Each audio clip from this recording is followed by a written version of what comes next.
Hello and welcome to the Mobalytics patch 11.8 tier list. I'm Danox Harrison and we have quite a big spread of champion and item changes on the patch. As usual, our team of experts have reviewed these changes and will be going over their initial thoughts and predictions for the patch, so let's get stuck right into it. Starting off with the top lane, in the God tier we have Cho'Gath, Garen and Urgot, and the S tier we have Yorick, Wukong, Nasus, Malphite and Darius. In the top lane we haven't seen too many massive changes. Gnar has been toned down a bit more, but he was already falling behind in the low-elo meta.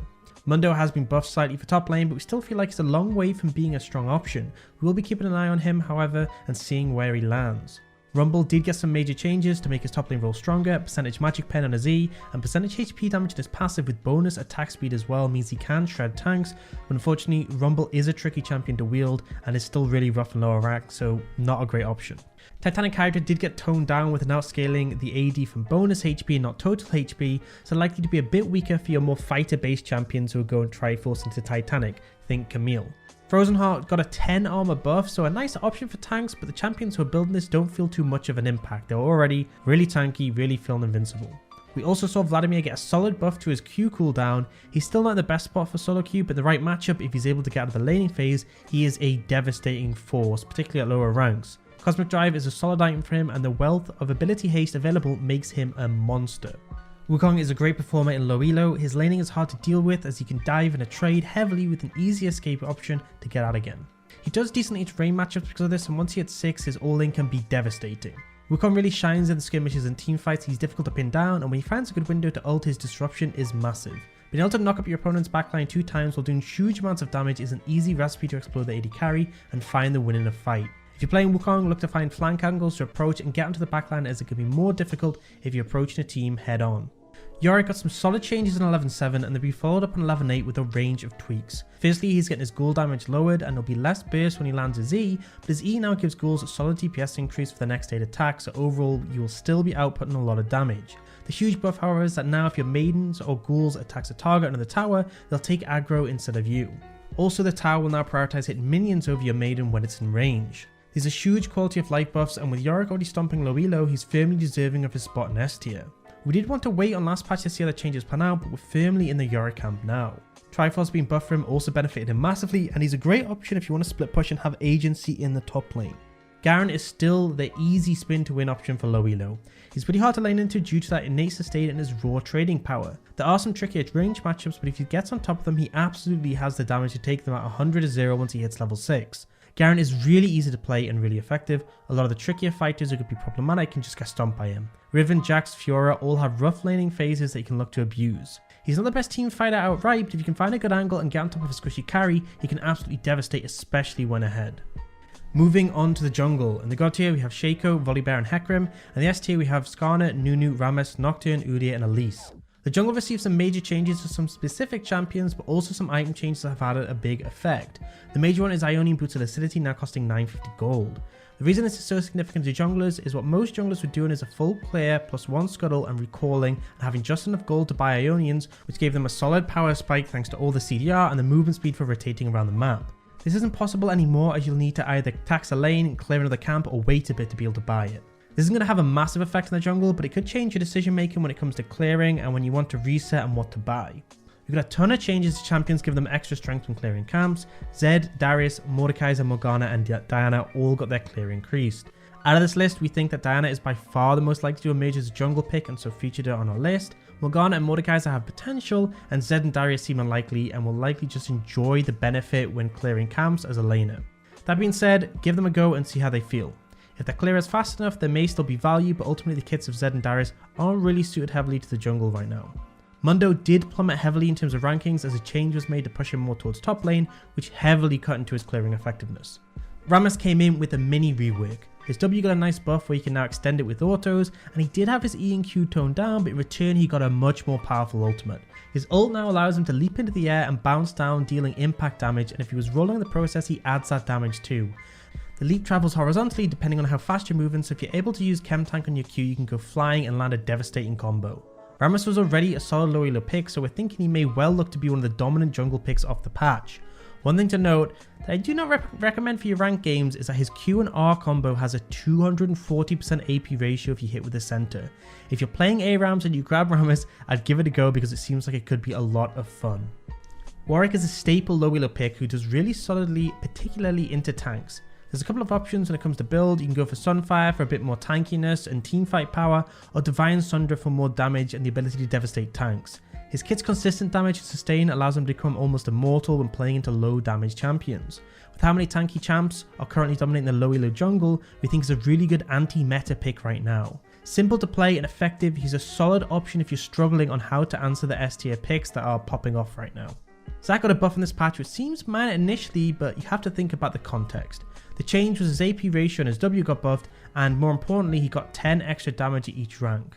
The reason the 10 extra damage is so important is because when Zac clears the jungle or even in team fights, he spams his W as he's able to reset the cooldown, so although it's a small amount, it really starts to add up. Zac is a powerful ganker and team fighter, and I think with his clear being sped up, he looks to be a solid competitive pick at lower ranks. Navigating the early game is where he's a bit weaker as he isn't super tanky then, and if he jumps in it's hard to get out. If you do get to late game though, he becomes a monster and is able to disrupt and soak a ton of damage. Onto the mid lane. In the God tier we have Diana, and in the S tier we have Nico, Annie, Malzahar, Ahri, Fizz, Anivia, Echo, Yasuo and Katarina. Mid's biggest change was Rocket Belt. At 100 HP taken away in turn for 6 magic penetration. This makes it a stronger option for more aggressive assassins like Fizz who are utilizing it, although the missing 100 HP may actually make you a bit weaker in duels where your opponent does have a chance to fight back. We saw a slight nerf to Annie's W mana cost, but she's not moving anywhere as a result.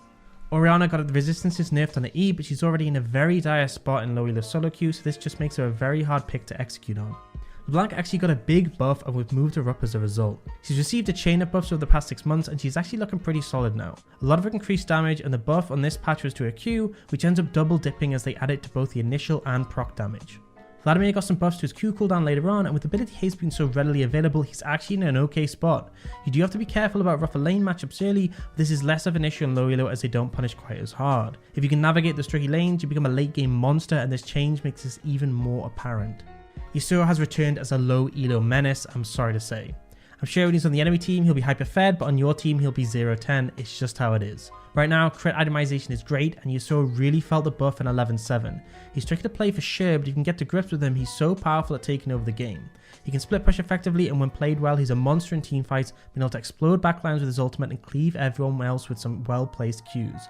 Hard CC is to answer to him, so if you're struggling and aren't able to ban him, look to pick something that can lock him down and blow him up. Diana got a buff to her jungling on this patch, but it actually affects the laning as well. She essentially received 10% extra attack speed at level 1, and on top of that, if you spend any time taking camps when you leave lane, you're going to feel the benefit of those buffs. That's not why she's here though, because even before those buffs, Diana was a great low elo pick for carrying. She has enough damage to explode squishy carries, and when she snowballs, she can dictate entire teamfights with her ultimate. Diana just has so much in terms of raw stats. She's very bulky for an AP assassin, and items like Zhonya's further amplify that to make her a hard nut to crack. If you wanted to carry from mid, she's a great option. We just talked about 2 highly mobile destructive champions, so we're going to fly in with a champion who excels at shutting them down. Malzahar is easy to play and devastating to mobile carries who want to float around a fight. His ult instantly shuts down a target without QSS and stops them in their tracks. When it comes to laning, he has consistent clear and wave shove, and his shield means he's hard to pick off. Malzahar is just super consistent and great at shutting down high priority carries. If you're struggling with the fast paced mobile champs who can take over games, then he's a solid pick. Onto AD carries. In the God tier we have Tristana, Jinx and Sivir, and in the S tier we have Misfortune, Seraphine, Swain, Jhin and Vayne.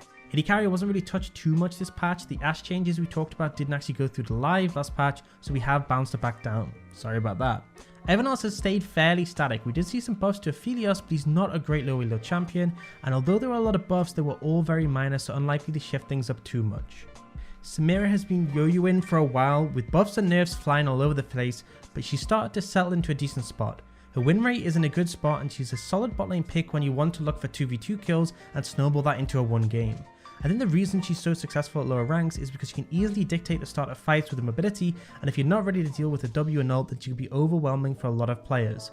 AD carries in particular really struggle to duel her, and you can get a ton of success simply by waiting in the fog of war until someone face checks you. I was talking previously about how the steady influx of buffs for Varus wasn't quite enough to bring him into the meta, and although he's definitely not S tier, he started to make a resurgence. It was a long string of changes because he was in a dire spot, but he's been seeing some playing competitive and is looking okay in solo queue. If you're a big Varus fan, you should give him a shot. Look to challenge the enemy bot lane in those 2v2s, as your ult is a great setup tool for engages, and your empowered Q can deal huge amounts of damage when you connect. Pair him with a support with solid lockdown and you can guarantee that you'll be able to land your arrows.